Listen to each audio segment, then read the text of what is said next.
So I'm going to do this one a couple of times, a couple of ways.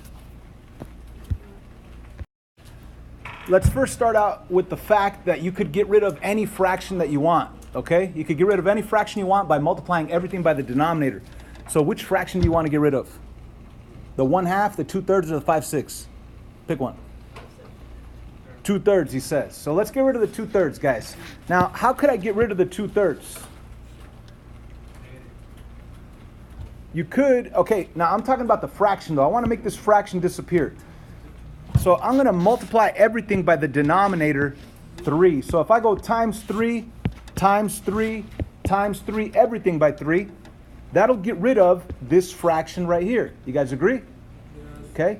So on this side, I have 3 times 1/2.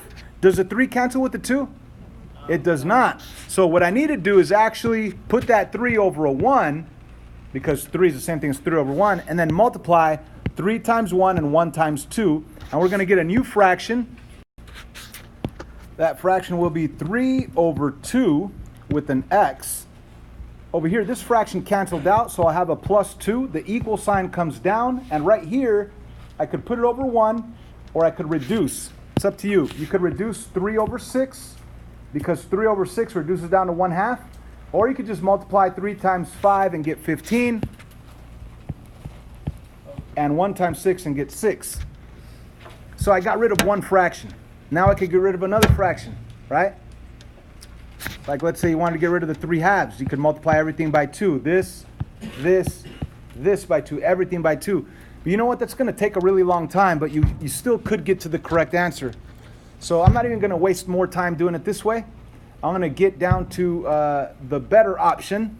So how about this? Rewrite this question if you already started. And let's do it with the better option, okay? Take a moment and either try to multiply everything by your largest denominator, because that could help you out, or to be the most accurate, or the best option would be to get your least common multiple, or your greatest common denominator of the fractions. 2, 3, and 6, right? So let's go by multiplying everything by 6. Check out how easy it becomes if I multiply by 6, multiply by 6, multiply by 6. Well, this one's easy because 6 over 6 completely cancels out. So that's gone. So my equal sign's here, and I have a nice beautiful 5, no more 6, or 5 over 6. It's just a 5, no more fraction. Over here, you could multiply 6 times 1 and then divide by 2, or you could just realize there's a 6 on top, a 2 on the bottom. That means 6 divided by 2. And what is 6 divided by 2? 3. So I'm going to put a line through the 6 and the 2, and I'm going to put a 3 up on top because that's where the 6 was. So what do I really have on this first term of the equation? I have a 3 and an x. Now, if we look at this next one, I could say 2 times 6 and get 12, but if I have a 6 on top and a 3 on the bottom, you might as well divide 6 divided by 3, and what do you get? You get 2, and where's the 2 left over? Up on top or on the bottom?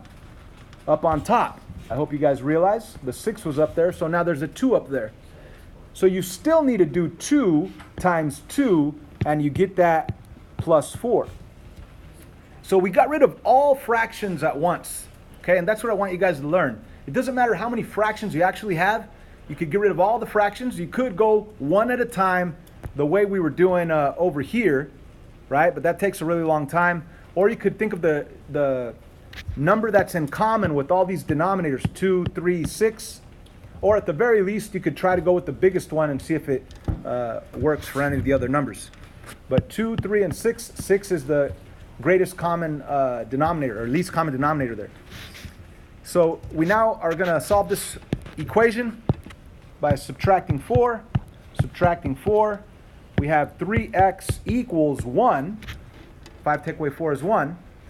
For my final step, I'm going to divide by 3. So if you divide by 3 and divide by 3, a lot of people freak out, say, oh, I can't divide 1 by 3. Okay, so what? Leave it a fraction. X equals 1 divided by 3, 1/3. You see? It's easy. What do you guys think? So you could go one at a time, or you could go for the biggest number that's down there. in the denominators. Or you could think of the least common multiple. Or is the greatest common factor. Or is the least common denominator. Man, I'm all messed up. Got my vocabulary messed up. Copy that one down.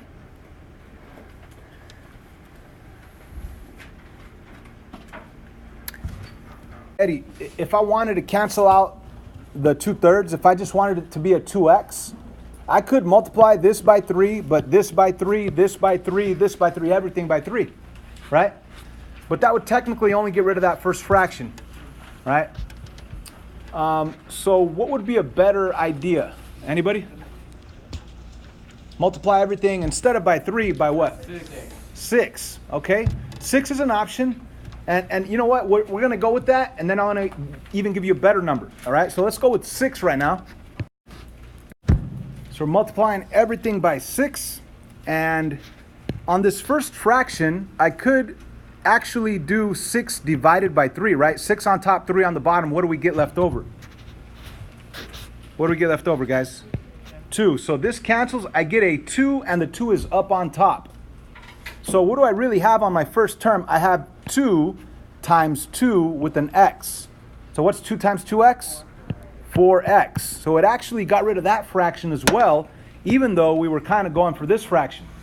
What else? We could also do 1/2 times 6. 6 over 2. What's 6 divided by 2? That's also 3. That is 3. So that cancels. 3's on top. And you really have a 1 times 3 up on top, which gives us a 3. The equal sign comes down. The 6 over 6 cancels. We have a nice, beautiful 5. And now over here, does the 6 cancel with the 4? It does not, okay? So I'm just going to multiply it 6 times 3, and I'm going to get 18. And let's not forget that that is a negative. So we have negative 18 over, if you put it over 1, 4 times 1 is 4. Now 18 over 4 could be reduced. You guys want to reduce it? Sure, why not? Okay, so 18 over 4 reduces down to what?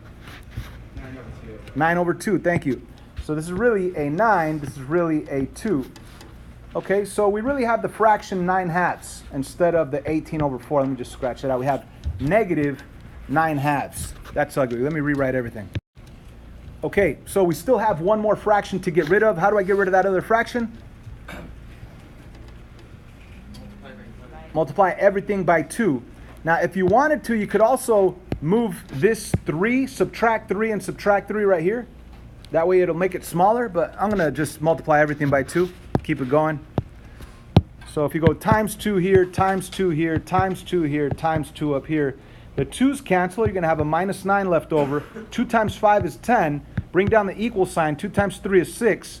2 times 4x. 2 times 4x is 8x. That was a positive 6, so I bring down that plus sign. So now we have an equation without fractions. We are going to simplify whatever we can. 10 take away 9 is 1. And we still have the 8x plus 6. Now let's isolate the x. Let's get x by itself on one side. So how do I do that? Minus 6, thank you. Minus 6 cancels. 8x equals negative 5. So what would my final step be right there? Divide by 8. Thank you. So we're going to divide by 8. Divide by 8.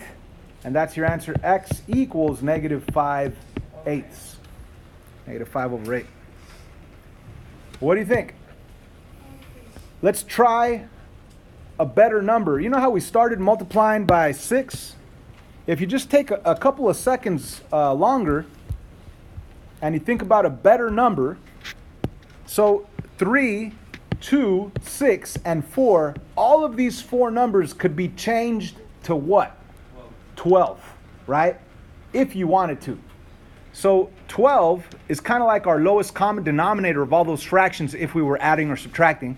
So if we actually use that, the lowest common denominator 12, and multiply everything by it, 12 right here, 12 over here, 12 over here, 12 over here, everything by 12, then you could see, oh, there's 12 on top, 3 on the bottom. 12 divided by 3? What's that? 12 divided by 3?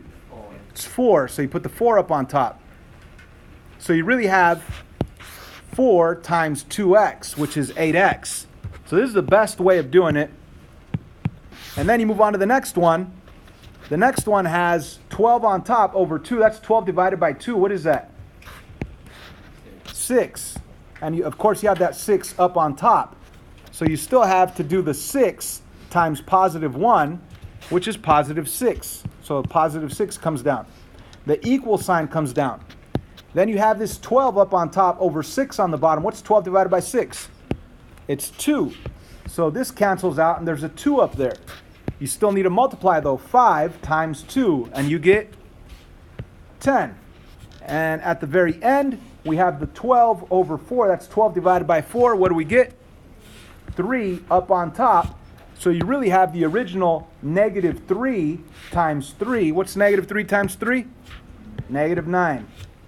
So by thinking a couple of seconds longer, you could get the lowest common denominator of the fractions if you were adding or subtracting them, and multiply everything by that LCD. You'll get rid of all fractions at once, and then it becomes a simple equation. 8x plus 6 really is equal to 10 take away 9 is 1. And of course, you solve the way you did last time. You'll get the same answer. 8x equals negative 5. Then you divide by 8. Divide by 8, which means your answer is x equals, because that cancels out, negative 5/8.